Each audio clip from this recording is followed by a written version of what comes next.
All right, everybody, welcome to today's live interview. We've got Tabitha Cavanagh with us today. Hey, how you doing? Hey, how are you? I'm doing good. How you doing today? I am doing well. Nursing Awesome. a sick baby, but that's okay. I'm in good spirits. So That's awesome. Yeah, we had an all-night newborn adventure last night. So not newborn, she's 5 months now, but she happy as can be, doesn't like to sleep. So I feel your pain there. yeah, But it sounds like we're both low yeah, on sleep, but that's okay. We're feeling good. awesome. So what part of the world are you calling us from today? Are we talking to you from? I am in Pittsburgh, Pennsylvania, Ooh, over on the East Coast. nice. Steelers fan? Yes, all things Pittsburgh. I was imported here about 7 years ago and never looked back. So I love all of our black and gold teams here. Awesome. Yeah, I'm a Sharks fan, so I can't say that I really love Pittsburgh since they knocked us out a couple years ago. But yeah, I mean, I appreciate your loyalty. Yeah. Tell us a Hey, little about your family. You just mentioned obviously you have a little girl that you're nursing at home, but tell us a little bit about your family. Yeah, I have a 4.5-year-old and she started preschool this year. So we're in this whole new dimension, it feels like, of, taking her to preschool and having her be out in the world where we don't, of course we know we're teachers and stuff, but she's so used to just being with us or with someone in our family. And so to be out in that world now is, it's a little crazy, but it's an exciting new chapter. And, yeah, I'm married and it's just our little family. We've got a little puppy about a year ago. So, Awesome. It's good. Yeah. Awesome. I love that little sign behind you. Does that say win? It does. It says wine. But I thought Perfect. win was like very appropriate for today. So Win and wine, there's some similarities there for sure. yes, Definitely some yes. similarities. So, hey guys, if you're just tuning into the show, give us a like, comment, feel free to ask us any questions as we're going through this interview. We really appreciate all you guys watching right now. And Tabitha, why don't you, tell everybody, how did you get this start in the recruiting industry? Oh man, I think like a lot of recruiters because when I say this, everyone's like, yeah, I think that's how it kind of happened for me too. And so for me, I accidentally fell into it. So a couple years ago, I was thinking about it. I'm like, recruiting could be really cool. Trying to help at the time, I was just like trying to help people find jobs. And, I didn't know all of the ins and outs of the recruiting world, but yeah, after some crazy life changes, I got into it and it kind of fell into my lap. And it's been the best journey. Very challenging, but I've been through hard things. So this can't even quite compare. And it's a fun ride to be able to help change people's life situation. Right. Absolutely. Yeah. That story is, I'm not actually a recruiter, but me coming into this space, same thing, fell into it by accident, saw a lot of opportunity into it. So it's amazing. And speaking with so many recruiters, I feel like that's like the common story. You never hear of anybody that said, how'd you get into recruiting? Well, I went to college to go become a recruiter, Right. I think it's a combination of, I think caring about people and also transferable skills. So I came from a sales and marketing background Right. and, wasn't, wasn't necessarily looking to recruit, but hey, like I said, it happened. And when I was thinking about doing it, it just wasn't the right time in my life. And then I feel like I was exactly where I was needed at the time that it came in. Yeah. Yeah. Awesome. No, I know you've had a couple stops in your journey, but where are you at right now? Is that your little one? Is she waking up? She is. She's I think I'm being loud. But she'll be okay. Yeah, she's good. Good. Yeah. Well, yeah, I mean, I know you've had a couple stops along the way, but tell us about what you're doing right now with your in the recruiting space. So right now I'm really excited. I just joined a company called SomethingNew about 4 months ago, and been a really cool adventure because when I switched jobs, I knew that I had to show up in the most authentic way during the interview process. Mm-hmm. I know we're going to talk about that a little bit more, but by bringing my whole self in and talking about the things that really mattered to me, I was able to find the most positive alignment and just grab onto these synergies. Sorry, you're probably going to hear some things in the background. No worries. But hey, this is all part of It's life, right? Yep. It's all real. Yeah. So what we're doing right now is, you know, we've got some things in recruiting based on, I am so sorry about my dog, guys. Everybody listening, I apologize.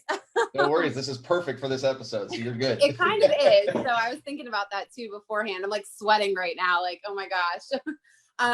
But yeah, so we really focus on talent acquisition, onboarding, and retention. Okay. And making sure that organizations we partner with are really focused on their people strategy and doing that sooner rather than later, building that foundation before you really, I mean, you're always going to need it, but it's better to start it ahead of time before you're in like a fire drill trying to play catch up. Right. So really that's what I've been working on. I've been filling some really great roles in the sales and marketing world. I just filled a head of people role, which was amazing because the girl that I placed in that role, like really needed that next step in her life after going through some really hard things herself. And it was like one thing after another. She just felt like she wasn't getting the break she needed. And I brought my story into it. And now, again, we're going to talk about that in a little bit, but I brought my side, my experience into a conversation, and it made it so it like opened up this whole new world of possibilities in our relationship. And then that helped throughout the whole process. I really got to know her. She really got to know me, and I was able to help advocate and fight for her throughout the process. And she ended up getting the position.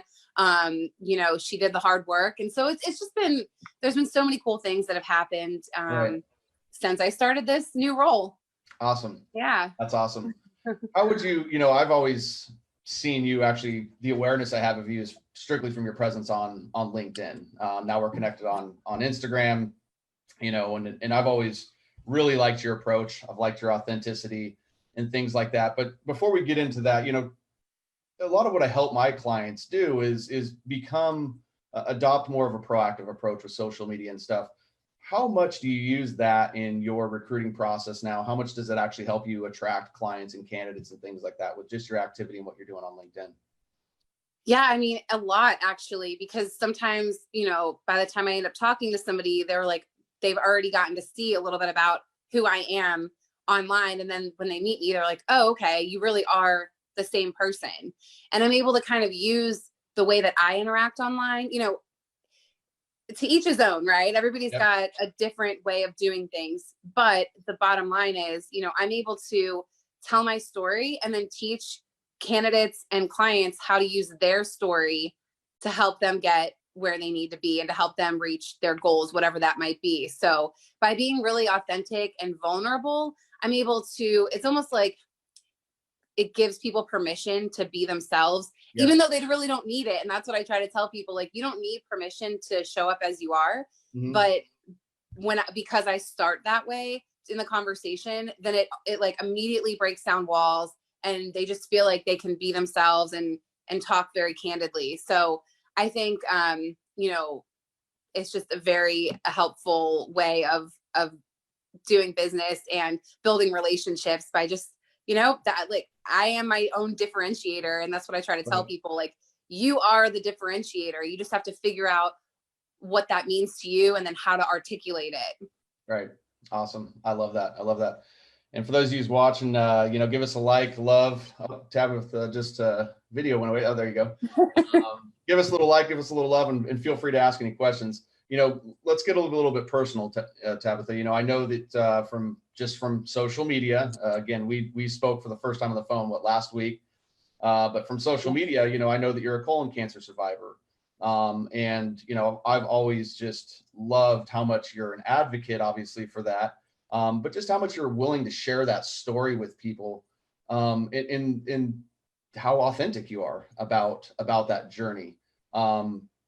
Tell us a little bit about that, you know, if you can, about how, you know, did that help you become more authentic going through, you know, something like that? Or, you know, tell us a little bit about that journey.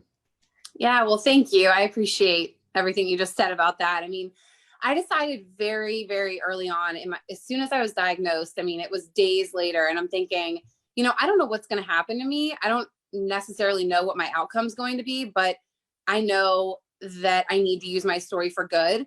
And it kind of all just spurred from that. And it was kind of like a tumbleweed, it just kept going and going and going. And it turned into this really cool thing because I ended up getting to meet so many amazing people just by sharing my story. Right. And that was throughout my cancer journey. So now, I still talk about it because I'm losing people. I mean, it feels like on a daily basis, and in some cases it is, in our colon cancer community. Mm-hmm. And so I am so passionate because I was diagnosed at such a young age. I'm very, very passionate about raising awareness and helping others advocate for themselves, because this no longer is what they call, an old man's disease. This is very much a non-discriminatory cancer. Right. I just met a 17-year-old boy the other day who has stage 4 rectal cancer, and it's just like unbelievable. So sharing my story is a way to really connect with other people who might have weird symptoms or might not know what to do, or maybe you've been thinking about getting a colonoscopy, but hearing my story was kind of like the tipping point and really pushed you to get that scheduled, or whatever it might be, even if it's not cancer, whatever it might be in your life that you're like kind of unsure about. Maybe my story will help you, realize that, your challenges can excite you and you can really do hard things when you kind of embrace the journey and not worry as much about the outcome, knowing that, like, as long as you do the right things along the way, it'll be enjoyable no matter what. Right. Yeah, that's great. That's great. It's, it's awesome how you've turned that, because I know that, when you get into situations in life, again, no matter what it is, if it's a health concern or, death or divorce or whatever, there's a lot of things that sometimes really can paralyze us as people, right? And prevent us from not taking action. And I think it's great that you've kind of flipped it the other way and said, hey, I can make it, a cause and do something good. Is there, just kind of as an advocate, is there anything that you'd want to share with us on here in terms of colon cancer specifically that we should be aware of, and things that you've learned that are just kind of like, hey, do this, type of stuff? Yeah, well, I mean, I'll start by saying that, I believe my colon cancer came from a family history, and I have a genetic mutation. So I think the couple things I would say quickly is just to know your family history, and to understand that even if you don't have a family history of cancer, that doesn't mean that you are, free and clear. Mm-hmm. So really just to pay attention to your body, and if anything feels off, to go see your doctor. And also to understand, like, when something really is wrong. Like, I knew something was wrong, but it took me, multiple years before I was diagnosed. So it just meant continuing to advocate for myself and not waiting for someone to do it for me, because nobody else was, no one else was. The doctors weren't like calling me every day, like, hey, how you feeling? It's like, no, I need to keep going to really figure out what's going on with my body. So just, and if right now they lowered the screening age to 45. So again, tracking your family history and understanding that, and going to your doctor and making sure you're talking about the right things, preventative measures, screenings, things like that. But colonoscopies, you guys, are not that bad. You're asleep. And actually, I always tell people it's the best nap I get all year. So yeah, I have tips and tricks. So for anybody listening right now that you feel like you need a colonoscopy, or maybe you know someone that does, let me know, because I can let you know some prep tips and some things to help you get through it a little bit better. Appreciate that authenticity right there. Yeah. Hey, when you're talking about raising awareness and advocating, you can't do that if you're not talking about uncomfortable things. Absolutely. Sometimes. So I know I always tell people, I'm like, this might make you a little bit uncomfortable, but here's the thing, like, you don't know what you don't know. And if I'm not out there talking about it, then, how are you going to understand or know what you should be thinking about? Right. How do you, with the colon cancer, like I said, that's obviously probably been something that's kind of helped you bust out and into this authentic, world, and being okay, as we're talking about that and being authentic on social media. Where do you feel like there's lines that should be drawn with this? You feel like it's just like, hey, raw as I can be, or how do you try to draw your lines of the real you versus, keeping some things private and stuff like that? Yeah, I mean, that's a great question because I know so many people out there are thinking that, right? Like, Mhm. especially in their job search, how transparent should I be? How authentic should I be?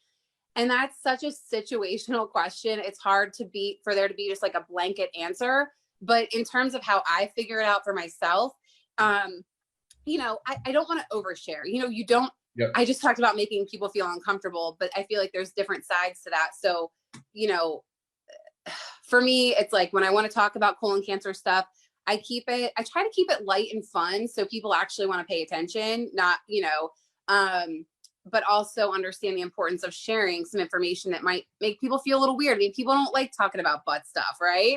Right. So like, um, but no, I mean, in terms of being authentic, I think you just have to kind of be self-aware and know who you're talking to, like who's your audience. So Mhm. I might share way more with a survivor or a caregiver or a patient than maybe I would share in a job interview, right? It's just, I think really that's what it comes down to. And that would be my main advice, is just to know who you're talking to and also feed off their cues. I mean, if they're looking like they're really uncomfortable with what you're saying, um, maybe you should just kind of like reassess and pull back a little bit, because as much as I encourage people to be authentic, you want that to be helpful in your Right. journey. And if you're pushing people away, then obviously that's kind of doing the opposite of what you wanted to do. Right. So, Right. yeah. When you're, going kind of down the authentic path and we start thinking of like, okay, you guys said, okay, well, who's your audience? Right. And certain audiences, but when you get into social media, you really don't have much control, right? Because social media Mhm. stuff can go viral. It can go be seen by, even on LinkedIn, right? You have your core audience of followers, but it always expands outside of that. So if Right. you're going to say like specifically from saying how authentic would you want to be towards like clients from more of a business development standpoint, not just so much from like life and sharing real, but like, sometimes we need to tell our clients things that they may or may not like to hear, but it's just authentic, real advice. I mean, what's your experience with that? Yeah, that's a great question. And, I have definitely shared part of my cancer story on calls before, on calls Mm-hmm. with candidates, on calls with clients. And I think that for me, again, it's all situational based on kind of what we're talking about in the moment. But when I feel like it's right to bring it up, I do, because I think that that's also part of my differentiator. That's Mm-hmm. part of what, like I let them know that I've been through hard things. I know what it's looked like. I know what it looks like to face a challenge head on, Mm-hmm. not give up, and keep coming back even when I get knocked down. And then the recruiting world, that is that I think resonates a lot because I mean, I'm sure you have a little bit of experience at least talking to other recruiters, but our world is very challenging. We deal with a lot of rejection. Sometimes you feel like, you're getting kicked in the teeth, to Right. be, quite honest. And you've got deals that, people that have committed to a job and then back out, or clients who have said that, yeah, we think this is the person, and then they change their mind last minute. And you've got all these moving parts and you're dealing with humans, right? And so Mm-hmm. there's never a guarantee. And so I think knowing that they have someone on their side who's fighting for them and who knows how to kind of navigate obstacles and challenging things and not give up. Right. I definitely think that that's an important reason of why I share some of those more personal things. And plus, sharing like that, I mean, I've come across people who are like, oh, yeah, my brother had colon cancer, or, Mm-hmm. whoever, my friend, or even if it's not colon cancer, maybe it's whatever other type of cancer, or maybe they're battling. So you just never know by what you share that might resonate with somebody and turn a conversation from like a dud, maybe it wasn't going so great, to like, oh my gosh, having the best conversation ever. Um, and that's why I always say that one conversation can literally change the trajectory of everything that you're doing. And it Right. really can. And I believe that that happens more so when you're able to open up and let things resonate with each other, and not be afraid to kind of show that more vulnerable side. Because at the end of the day, we're all humans. We're Mm-hmm. all, most of us, I would imagine, put our pants on the same way, wake up, take care of our kids if we have kids, or our pets. Like, we're all doing the same things, and we're all just trying to live a fulfilling life. Right. And I think when you break it down to that and stop trying to focus so much on like closing a deal, for example, Right. then it just kind of comes together in a more organic enjoyable way. Right. Well, it's, and that's, I love that, because it's like really you're buying into the process of your journey and putting content out. And I think when you're looking at it from a social media standpoint, one of the biggest things that being authentic does is it's the first attractor, right? Is it really draws people into us to say, oh, this isn't somebody who's trying to pitch me or sell me. This is somebody who's being raw and real and honest. Like I can actually make a personal connection with them, Right. and with a lot of things that I've done in my years of marketing is really the biggest challenge is getting the engagement, right? And in getting people to, kind of take their guard off, right? Because even for some people, you look at a lot of people on social media and they're there, but they don't even post their own stuff. They're only, comfortable at this point with commenting or even just giving likes on certain things because, of whatever society's kind of telling us, right? Yeah. And so I don't know if you ever follow Juggling the Jenkins. It's a wife. My wife follows her on Instagram. You'll probably love her. I don't follow her, but my wife shows me these little skits she does every once in a while, and she's pretty hilarious. I'll be honest. But it was funny. My wife almost tagged you last night. My wife showed me the skit she was doing, and it was about she was doing a social media 101, and it was like kind of clowning on the people that just do too much on social media, where it's not authentic, where it's a clear like who are you, where it's like. And you got to watch the skit. It's Juggling Jenkins on Instagram, but she basically has like, and that's what's cool about this lady is like she's teaching the class, and then she plays all the other people in the skit. Oh, nice. Stands out, and it's like, the girl on social media that's like all done up all the time, and then this like this mom that's like completely, hair down, doing whatever, just authentic. It was pretty weird timing that I watched that last night with what we're talking about here today, but. That's funny. Kind of going with that, how much do you think society really impacts how people interact on social media and what they think they should be doing because of how people show up that aren't authentic, right? That come out. And I know one of the biggest things out there, and my wife and I discuss this a lot, is people portray a certain life that's not real, right?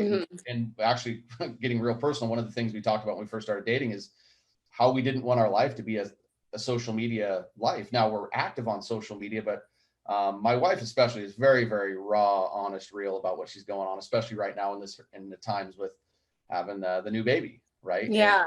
And, she's always kind of playing the balance angle of like, yeah, okay, it's a beautiful journey. We all love the baby, but then there's also a lot of real like struggles that a lot of moms don't really share what's going on because, society tells us that we have to really love our baby and it's got to be, it's a perfect journey, right? Right. And so, but kind of going back in that, I mean, what are your thoughts on what society does with authenticity on social media? Well, in a world where we live with so many people just wanting, it's almost like that. They just want validation. They just want, right. So it doesn't matter what they're doing to get it. I mean, I think that's why we see, people on social media, maybe showing more of their body than most people or whatever it might be. And I just think that so much of that, like, I don't even know where some of that comes from. And I'm certainly not trying to judge people on what they do on social media, but, even looking on LinkedIn, you look around and there's so many people talking about the same things. And it's because I believe that, they see one person talking about this one topic and it kind of blows up for that person. So like, well, let me hop on that train and talk about it too, even if it's not something that they're passionate about or something that they even really know that much about. Mm-hmm. And so I think then we have all this overlapping information that also could be inconsistent because if someone's posting and it's not really even correct information, but everyone sort of hops on that train, then here you've got like all of this information out there that people are like digesting that might not even be what they should be, or right. And then people don't understand. They're like, well, this person's house looks perfect on Instagram. Meanwhile, like I look around and my house is just a disaster because, I mean, it's not a total disaster, but compared to some of those HGTV like magazine homes, my house doesn't look like that and I'm okay with that. I think we just kind of have to know what matters to us. And so yeah, it's really interesting. I think the more authentic you can show up in life and on social media, because I mean, if someone looks at my LinkedIn or Instagram and then meets me and I'm not the same person, right? Then I lose total credibility and I ruin my reputation. And for me, it's just like, I can help more people if I show up as I am, because I'll find them, they'll find me, and then we can share the life's journey together and not feel like we're as alone. Right. And so the person you were just talking about, the Jenkins person, I think my sister follows her actually, but it reminds me of the women that do Mom So Hard. Yep. And I was gonna say, if you guys don't know that, they're hilarious. And then similarly to Mom So Hard is Kat and Nat. I'm actually going to see them in Pittsburgh with one of my best friends. And it's cool because, you know, they turn all the crap that we go through, and I'm talking from a women's point of view as mothers, that like you're at home wondering, oh my gosh, like this is not what I thought motherhood would be like. This is, you know, so difficult and I'm so tired. Right. And, you know, maybe I haven't showered all day or whatever it is. And they take it and they turn it into this hilarious, just like, yeah, we go through this too, and we're going to talk about it. And it just like breaks down those walls and makes people feel less alone, you know? So it's cool. I like when people can just show up as you are. And even if you're not my cup of tea or I'm not your cup of tea, when you show up as you are, like you're going to find the people that, you know, you should be surrounding yourself with. Yeah. Sadly enough, to be authentic here, I do know who those ladies are. So I love it. My wife's definitely brainwashed me with that type of stuff. She actually just commented and said that she shared the link in the group, and she said you'll think she's hilarious. So great. I get that to you. Thank you. So yeah, that's some funny stuff. You know, what I've always kind of seen with my journey, and you know, I first started doing video and things like that. I'm kind of an early adopter. I followed Gary Vee's model years ago when I was working with my dad's flooring company. But the biggest difference between the content I create now and the content I was creating then was the authenticity. And the content I was creating then, you know, coincidentally, I'm a communications major in college. And so I took to the video, I took a very formatted structure. Now, in terms of what I was able to generate from that, from revenue and things like that, it was a no-brainer. It was great, right? But in terms of following and me connecting with my audience, I never really did on that platform. And I had 100 plus videos, you know, that I did, very valuable, lots of good feedback, but lack of connection, right? Now, you know, as I've kind of gone on this new journey, and I think that's also what's changed through time, right? Of people are craving this authenticity and transparency so much more. But I can, you know, for me, like just a direct result of it is people, when they get on the phone with me, they feel like they already know who they're talking to.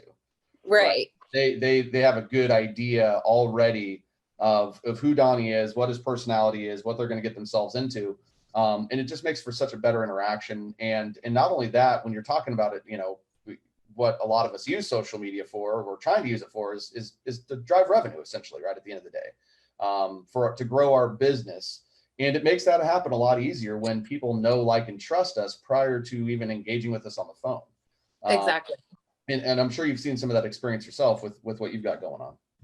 Yeah, for sure. I mean, you said it so great that I don't think there's too much I can add, but yeah, I mean, it's just like that. People get on the phone, they're like, "Hey, Tab the recruiter." They just like feel like they already know me. And I've been very lucky in terms of not having anyone like that's super creepy or anything weird like that, you know, because obviously sharing so much of yourself online and then people feeling like they know you, it could get a little dicey. So I think that's where you have to just draw the line sometimes, have boundaries. You can't talk to everyone, but when I post, I really make sure, whether I'm posting text or a video or whatever it is, I really make sure that I have time to engage with the people that are commenting. And that would be my advice too, for some people that feel like, maybe I'm not ready to post or like make a video just yet. Show up in the comments, because I've built so many relationships with some friends that are now like some best friends. Right. Because, you know, we always joke, we're like, yeah, we met online, you know, like, but, all because it just started in the comments of showing up and responding to someone else's topic in a very authentic way. And then other people see that and they're like, oh, wait, I like what that person said. Like, let me connect with them. And then it just is a snowball effect. So, yeah, I agree with your point on that. Yeah. Yeah. It's definitely a snowball effect. I know we had, going into the comments, and that's one of the things I've always noticed about you is like, it's like once you kind of get on somebody's radar, and that's what's cool about when you win in the algorithm like you do, right? Is, you know, once I engage with some of your stuff, then your stuff starts to be shown to me a little bit more, right? You're welcome. Yep. But, I think you make a great point that, I can see you win in the comment game big time. You comment probably more than anybody that I see on the feed. And it's never, and I don't do this near as well as you do, because I'm just more of, one or two sentences. Like, you write thoughtful comments. Novels. And I'm like, man, those are good. Those are good. You got some time to write that. But, I can tell how that's just drawing people to you. And again, what people I think they don't think about is just, social media strategy, so to speak, is if you comment on somebody that has a big following, that they might be interacting with some of the clients or candidates that you want to interact with, people get to see who you are just through the comments. It doesn't need to be your content that's originated. So I love that you brought that up. And absolutely. And to kind of take that a step further, it's like, so, you might see my original content, or, you might see if I commented, and then that takes you to that person's post, whoever that might be that I commented on. And I've actually had people reach out to me and say, if it wasn't for you commenting on that post, like, I would have never seen it. So when you're doing that, it's also, I'm a big connector. I love, Right. love what I like to call it facilitating unlikely connections. And in this world, I mean, when are you going to connect with somebody in California, in Europe, in Florida, in, Canada, went all in the same day? I mean, except for social media, Right. and being able to have various conversations. So being a connector is one huge way you can add value to another person's world. And I could do that simply by commenting and then letting that post show up in my or other people's feeds.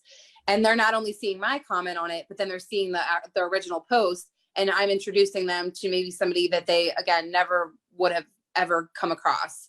So it's just, it really is. It just continues like domino effect. It keeps going when you keep showing up consistently. So I think that's something that maybe people don't think about, or maybe they think, oh, I have to be posting to make this happen.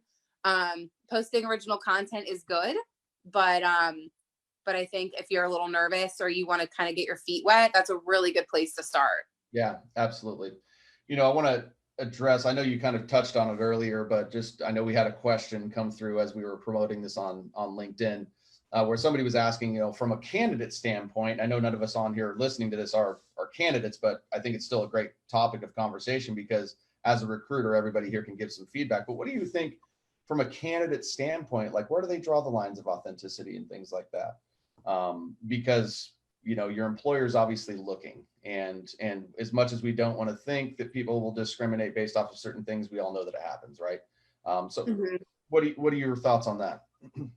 So I know we touched on this a little bit, and I'll kind of share quickly my story of joining Something New. So when I had been connected with our CEO, Scott McGregor, we hopped right on the phone and we had an hour-and-a-half conversation. And these are my favorite types of interviews, are just the conversational interviews, because you can sometimes pick up so much more through a conversational interview than you can by like drilling people on your past experience and this and Right. that, So we had the most open and honest, transparent conversation. And it was really great because I felt so comfortable. And I think that's where like leadership and hiring managers can kind of take note from even the way that my boss and so many other, people are doing this as well. But the people that aren't, I think it's important to remember, like, just have a vulnerable, transparent conversation. You're going to learn more that way. And it's funny because so I was on like the candidate side in that position. And I told him who I was. And he already kind of knew who I was because of social media and because Right. my headline says colon cancer survivor. So coming in, because I get that a lot, people are like, oh, I feel like I can't disclose that, I'm a survivor. And I decided a while ago that, that's on my resume. I have where my gap is. I have that I'm a colon cancer survivor. And I also have it on my headline on my LinkedIn. I talked about it on LinkedIn. And so it wasn't a surprise to Scott when we talked that was part of my life story. Right. And that made me know right away that he wasn't going to discriminate against me on that.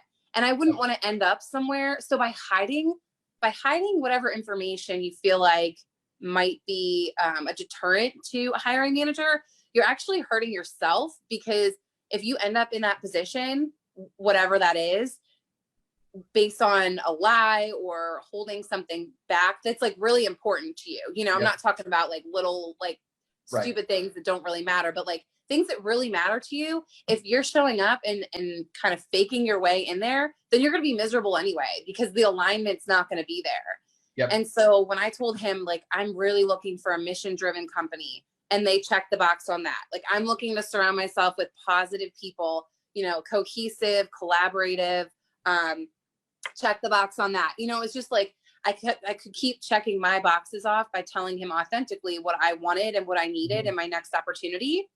And so that made it extra special. And it made it so I landed at a place that I truly am aligned. I'm happy. I can show up as myself.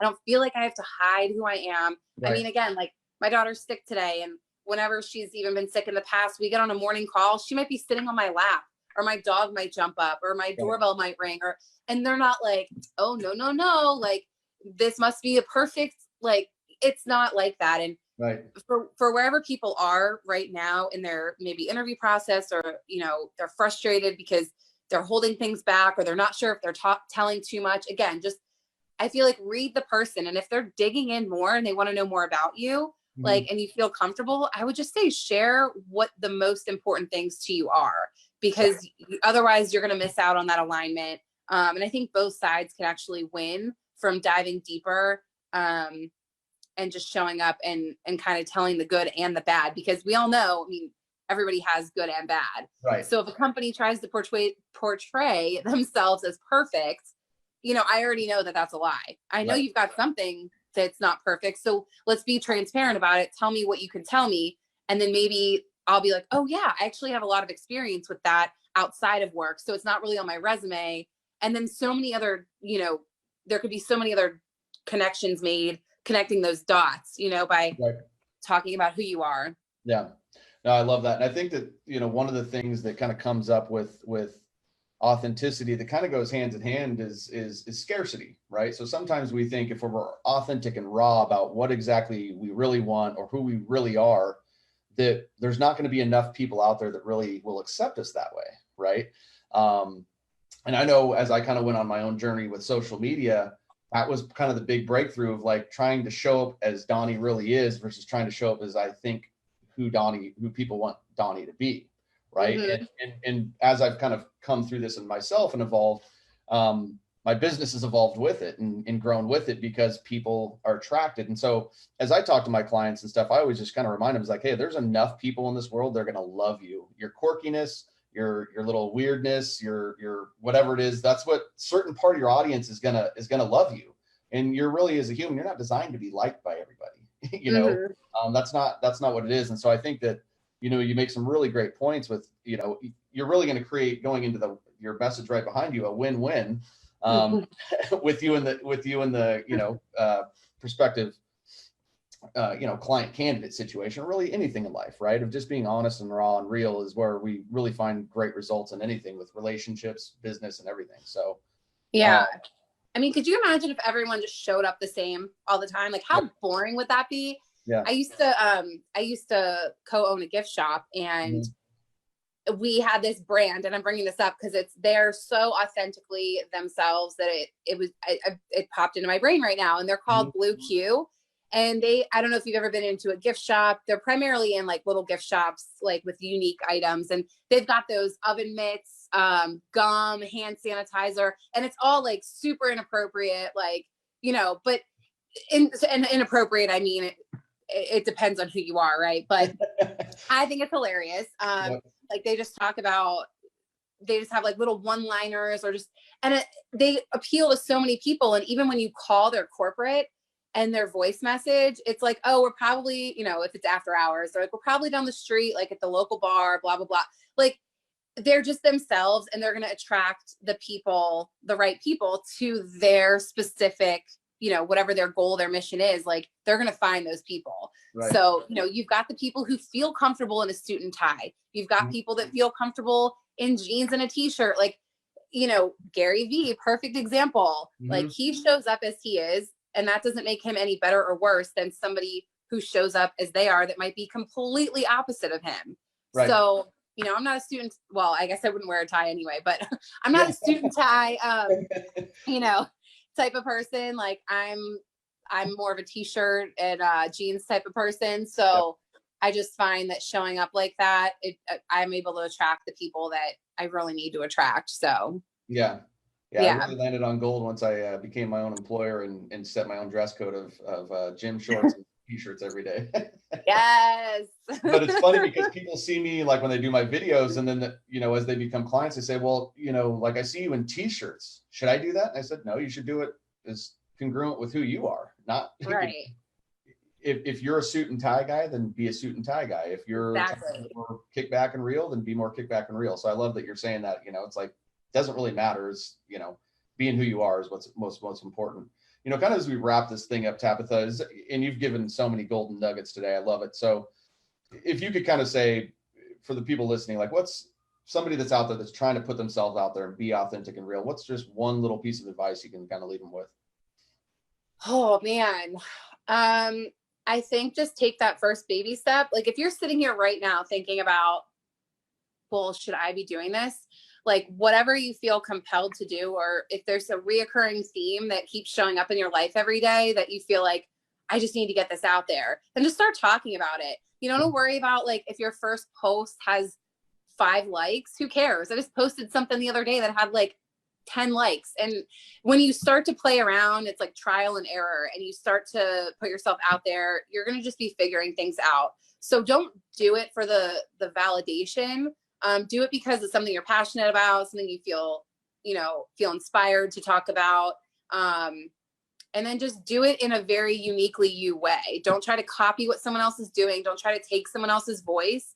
Because then you're just going to be uncomfortable and it's going to be weird and your delivery is not going to be authentic. So I guess it's kind of like a lot of things in one, but that would probably be my little bit of, last minute advice to people who are looking to show up authentically online. Yep. Yeah. The universe knows authenticity. And when you come out and be, when you're raw and aligned, everything aligns with it, right? It rewards you. What's one thing you're excited about moving forward right now for you? What's the one thing you're most excited about right now? I'm just excited about the opportunities that I don't even know about yet. I'm working on business development right now and just trying to connect with companies that mean something to me. I'm not just out there. I'm not a transactional recruiter. I really care about the people that I work with on both sides. And so striking that balance between advocating for my candidates, advocating for my clients, and making sure that everyone all around has the best fit that there can possibly be, and knowing when to walk away, or when to have somebody remove themselves from the process, whatever it might be. So I think that's what's most exciting for me right now is kind of the unknown of, who am I going to connect with? How are they going to need my help? How am I going to bring my authentic self to the table and maybe help draw their authentic self out of them a little bit more to help them advance their business goals? So yeah, I think that's what I'm looking forward to the most. That's awesome. Awesome. Well, I know a lot of people are going to want to connect with you after listening to this. How can everybody connect with you on social media and things like that? Hashtag #TabTheRecruiter. No, I'm kidding. I mean, I'm not Justin Timberlake, but I've always wanted to do that. So it felt right. There you go. Yeah, but come find me on LinkedIn. I love meeting new people. And even if there's nothing I can do to maybe immediately help you, what I always do is when people invest time in sharing their story with me, then I can remember that. And then when I meet other connections, and I'm constantly trying to connect people. So I want to meet you. I want to hear your story. I want to hear your questions. And you can definitely find me on LinkedIn right now. TabTheRecruiter or #StrongAssMindset are my 2 hashtags that I use regularly. So awesome. Yeah. Well, thank you so much for being here. This was a lot of fun. I hope you enjoyed it too. And I appreciate you just bringing all this value to the group today. I can't thank you enough for being here. Yeah, so much fun. Thank you guys. Thank you for having me and for everybody that tuned in. And it was a really, really big honor to have this conversation. So thank you. Awesome. All right, everybody. We'll see you guys in the next one. Bye. Bye.